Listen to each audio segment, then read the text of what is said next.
Você sabia que hoje, dia 26 de abril, é celebrado o Dia Mundial da Propriedade Intelectual? Um conceito importante sobre a habilidade que temos em inovar, em progredir aí no sentido de um futuro sustentável. Quem vai nos ajudar a entender melhor sobre esse assunto é o diretor executivo de sustentabilidade da CropLife, o Arthur Gomes. Arthur, muito bom dia primeiramente, seja bem-vindo aqui ao canal AgroMais, tudo bem? Tudo bem, como vai? Obrigado, Felipe. Obrigado pelo convite. Tudo certo. Acho que é bacana a gente contextualizar aqui os assuntos para a nossa audiência, que nem sempre está familiarizada com alguns termos, né, que a gente trata. Então, dá uma pincelada aí para quem está nos assistindo, o que a gente pode entender como propriedade intelectual e por que esse conceito é um tema tão atual e também tão importante. Legal.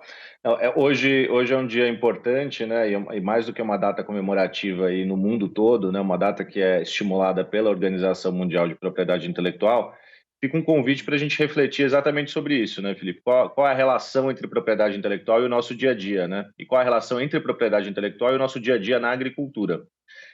O tema proposto para esse ano, para a gente refletir, é como a propriedade intelectual auxilia na inovação para um desenvolvimento sustentável, né? E como é que a agricultura pode responder a esses desafios?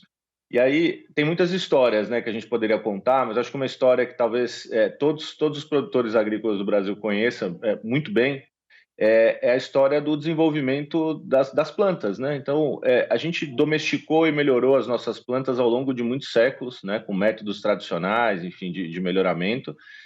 Desenvolvemos formas de manejo, insumos para proteger a produção, e hoje a gente já fala de genética, hoje a gente fala de técnicas de edição gênica, né? A gente já ouve falar de CRISPR-Cas, a gente ouve falar de inteligência artificial, agricultura digital, uma série de instrumentos de precisão que fazem com que o agricultor olhe para aquela semente ali que vai para a terra para trazer o produto agrícola do sustento dele, não mais como uma semente que era olhada aí 200, né, 100 anos atrás, né? Então hoje já é um receptáculo ali de uma série de inovações, né, para as mais diferentes culturas.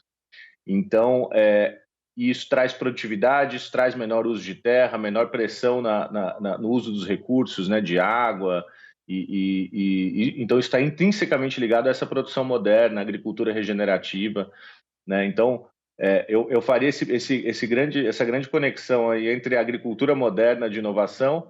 Propriedade intelectual é essencial, né, para que o inovador ele tenha a segurança de trazer essas invenções e possa ser remunerado pela sua pesquisa, né? Então, eu acho que a agricultura tem um papel muito forte aí nessa comemoração e nessa reflexão aí no mundo todo, né? Não só no Brasil.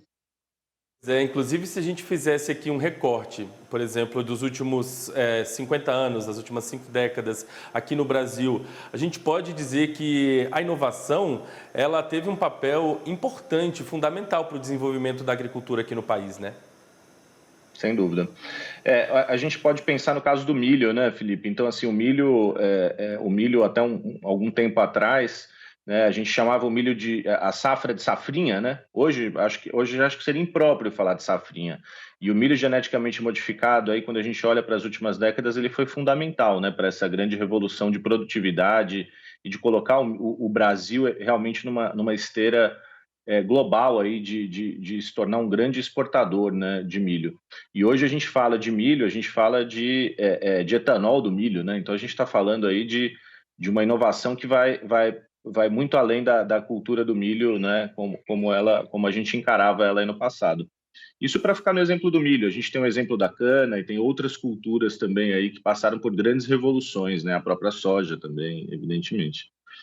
Agora, Arthur, acho que a gente está numa época, assim, num momento em que a gente fala muito em agenda verde, em questões de sustentabilidade, e é possível a gente estabelecer uma relação, principalmente hoje em dia, em relação à inovação e à sustentabilidade dentro do agronegócio? Sem dúvida. Uma das grandes contribuições, né, para a agenda climática, sem dúvida, é que a gente consiga produzir mais com menor uso de terras, Felipe. Eu diria que essa é uma grande fronteira que o Brasil vem encarando com muita tranquilidade, eu diria, pela rápida adoção de tecnologias aqui. Então, a gente já vê o produtor brasileiro ele tem uma aderência às inovações que é notável, né, quando a gente olha para o contexto global. Então, a gente já vê o produtor brasileiro utilizando a conjunção de químicos com sementes, né, com biotecnologia de ponta, biológicos cada vez mais inovadores, né? E tudo isso vai trazendo não só produtividade, como saúde do solo, né? E vai trazendo uma relação do produtor mais eficiente com a terra, tanto para gerar mais produtos por metro, né, por hectare, quanto para trazer mais renda, enfim, trazer uma relação mais sustentável também econômica para o produtor, na relação dele com o negócio. Então, assim, eu diria que o aumento de produtividade é, sem dúvida, uma grande contribuição das inovações na agricultura para a agenda do clima, né? Então, usar menos terra, usar menos água, né, você gerar menos pressão sobre biodiversidade, está completamente conectado aos Objetivos de Desenvolvimento Sustentável e ao que a gente vem discutindo nas conferências do clima, né? Vamos discutir esse ano no Azerbaijão e vamos discutir ano que vem aqui em Belém. Você citou aí um ponto exato do que eu ia falar. Eu queria saber se esses exemplos aí que você trouxe para a gente em relação à inovação ligada à sustentabilidade e ao que já é aplicado hoje aqui na nossa agricultura, no setor de uma maneira geral, né, da agropecuária, se a gente está caminhando aí para atingir os objetivos do desenvolvimento sustentável lá estabelecidos pela ONU, a gente está conseguindo caminhar nessa direção com as inovações que a gente tem colocado em prática hoje? Sem dúvida. A gente tem muito a percorrer, né? Então a gente não pode entender que estamos confortáveis, né? A gente precisa realmente de muito diálogo, muito desenvolvimento, e a gente precisa entender as características da nossa agricultura, né? A nossa agricultura não é a agricultura europeia ou a agricultura australiana, né? Então a gente tem características próprias aqui. A gente tem uma grande pressão de pragas e doenças que países de clima temperado não têm, né? Tão forte. Então a gente não pode esquecer que o produtor precisa continuar produzindo, né? Então ele precisa de ferramentas tecnológicas à disposição, ferramentas cada vez mais amigáveis ao meio ambiente. Então a gente precisa dessa cooperação com o poder público para que a gente tenha as aprovações no tempo correto. E esse diálogo vem acontecendo, né? Houve a aprovação de um projeto de lei muito importante para o setor de defensivos químicos, e tudo isso precisa acontecer com o produtor rural no centro desse diálogo, né? Ele é o agente econômico transformador, né? Eu entendo que toda essa agenda de inteligência artificial e como as tecnologias de precisão estão entrando com cada vez mais força na gestão das propriedades agrícolas, isso vai ser realmente transformador, né? A gente já viu outros setores vivendo transformações nesse sentido, a agricultura não é diferente, né? Então, hoje o agricultor consegue ter uma clareza muito maior do momento da aplicação dos produtos, dos locais corretos de aplicação, como integrar melhor as tecnologias, qual é o percentual que ele tem que usar de determinado produto biológico, determinado produto químico, qual é a melhor semente para ele naquela região do Brasil.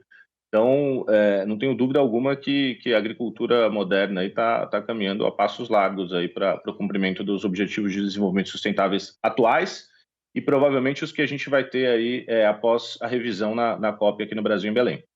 Sem dúvida, né, Arthur? E quem quiser se manter na atividade, pequenos produtores, grandes produtores, médios, agroindústrias, enfim, é preciso já mudar essa mentalidade que alguns segmentos ainda têm e caminhar, de fato, com ações sustentáveis, porque são essas ações que vão manter, de fato, o setor dentro de uma agenda cada vez mais exigente no sentido de sustentabilidade, de uma agenda verde, né? Eu queria agradecer demais a sua participação com a gente, trazendo um pouquinho desse cenário aqui nesse dia tão importante, que é o Dia Mundial da Propriedade Intelectual. Como você disse, é muito importante dar essa segurança, né, para os inovadores sobre a propriedade intelectual, para que, de fato, novas ações venham a surgir. Eu queria dizer que o canal está sempre aberto para a gente voltar a conversar sobre esse assunto, sobre outros assuntos, viu? Muito obrigado mais uma vez e um ótimo fim de semana. Eu que agradeço. CropLife fica à disposição aqui. Forte abraço.